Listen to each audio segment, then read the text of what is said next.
নমস্কাৰ স্বাগতম আপুনি চাই আছে আফটাৰনুন এক্সপ্ৰেছ মই জয়ন্ত মাধৱ গোস্বামী আৰু আজিৰ দিনটোৰ সবাতোকৈ ডাঙৰ খবৰ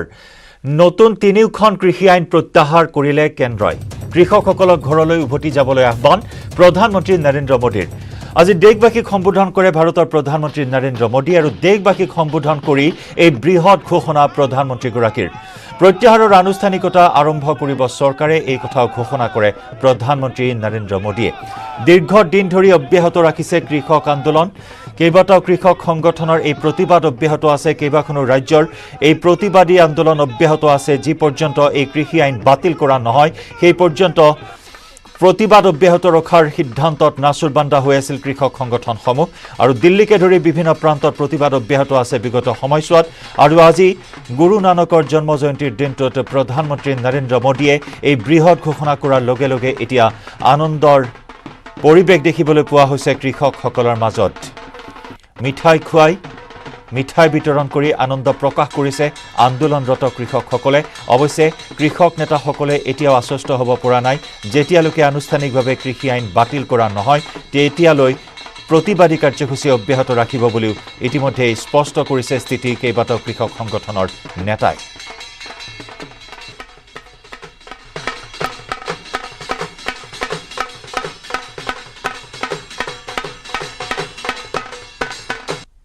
आज मैं आपको पूरे देश को ये बताने आया हूं कि हमने 3 कृषि कानूनों को वापस लेने का रिपील करने का निर्णय लिया है इस महीने के अंत में शुरू होने जा रहे संसद सत्र में इसी महीने में हम तीनों कृषि कानूनों को रिपील करने की संवैधानिक प्रक्रिया को पूरा कर देंगे साथियों मैं आज अपने सभी आंदोलनरत किसान साथियों से आग्रह कर रहा हूं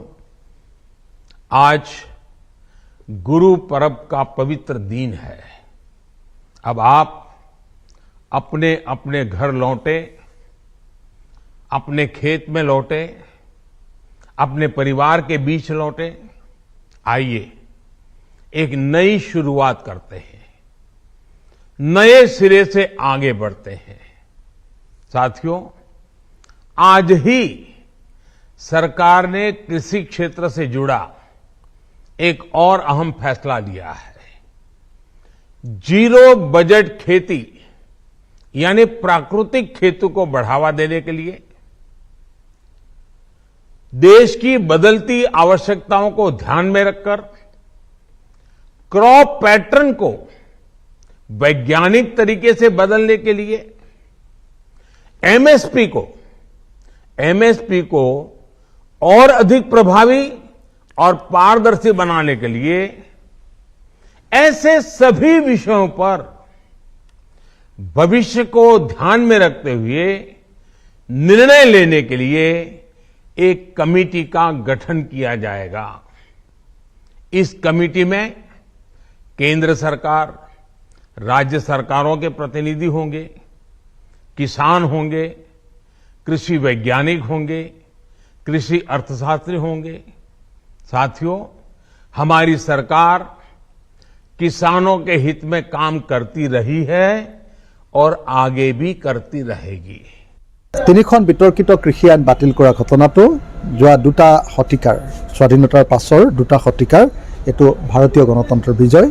ইয়া হিটলাৰতন্ত্ৰ বা স্বৈৰতন্ত্ৰৰ বিৰুদ্ধে ভাৰতীয় জাতিৰ ভাৰতৰ জনগণৰ এক বিফল আৰু ঐতিহাসিক বিজয় এই বিজয়ৰ কাৰণে মই সকলোকে অভিনন্দন আৰু অভিবাদন জনাইছো মই সকলোকে এই মুহূৰ্তত ক'ব খুজিছো যে যিসকলে শ্বহীদী বৰণ কৰিলে তেখেতসকলক আমি সন্মান জনাইছো তেখেতসকলক স্মৰণ কৰিছো আৰু তেখেতসকলৰ স্মৃতি ৰক্ষা কৰিম এই কথা ঘোষণা কৰিছো আৰু যিসকলে অন্যান্য ত্যাগ স্বীকাৰ কৰিলে সকলোকে মই তেখেতসকলক ধন্যবাদ আৰু কৃতজ্ঞতা জনাইছো আমি অসমৰ কৃষি ব্যৱস্থা ভাৰতৰ কৃষি ব্যৱস্থাক আমি কৰ্পোৰেট বা পুঁজিপতিৰ হাতৰ পৰা ৰক্ষা কৰিলো নিৰ্বাচনৰ প্ৰতি লক্ষ্য ৰাখি হয় আপোনালোকে সকলোৱে জানে যে 27টা উপ নিৰ্বাচনত ভাৰতৰ বিজেপি পৰাভূত হৈছিলে আৰু আগন্তুক যি পঞ্জাবৰ নিৰ্বাচন আৰু উত্তৰ প্ৰদেশৰ নিৰ্বাচন তাতো প্ৰবল প্ৰত্যাহ্বানৰ সন্মুখীন হৈছে। গতিকে সেই প্ৰত্যাহ্বানৰ মুখামুখি হৈ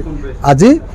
ভাৰত চৰকাৰে বা বিজেপি RSSে আজি এই কৃষি আইন বাতিল কৰিবলৈ বাধ্য হৈছে, কিন্তু তাৰ কাৰণে credit goes to our farmers, আমাৰ কৃষক। যি কি নহওক শেষত চৰকাৰখনে এই আইনবিলাক যে কৃষক বিৰোধী, আমাৰ অৰ্থনীতি বিৰোধী, সেই কথাটো স্বীকাৰ কৰিবলৈ বাধ্য হ'ল। আৰু মই আজি সেই গতিকে আমাৰ চৰকাৰক তেওঁলোকে ৰাইজৰ ওচৰত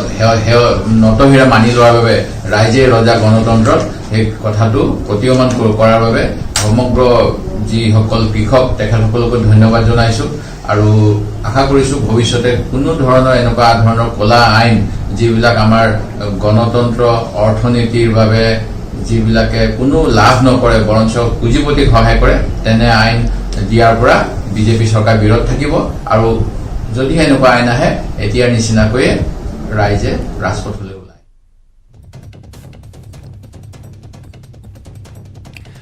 আৰু সংসদত কৃষি আইন প্ৰত্যাহাৰ নকৰা পৰ্যন্ত চলি থাকিব কৃষক আন্দোলন।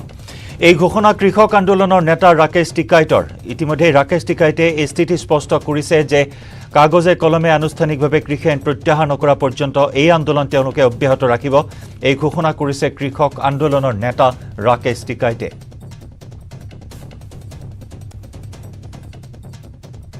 में वापसी नहीं होंगे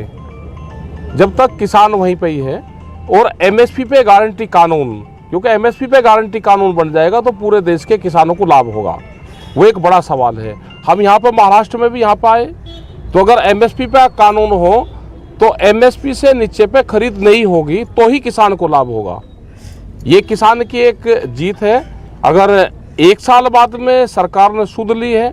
ये उन शहीदों को जाता है जो 750 से ज़्यादा किसान शहीद हुए, ये उनको जाता है, उन आदिवासियों को जाता है, उन मजदूरों को जाता है, उन किसान महिलाओं को जाता है जिन्होंने इस आंदोलन को हिस्सा बना। वो चाहे दिल्ली गया या नहीं गया, अपने वहाँ पर रहा, तो ये उनको ये संघर्ष की जो गाथा है उनको जाती है पूर्ण रूप से, और ये उन्हीं की जीत है।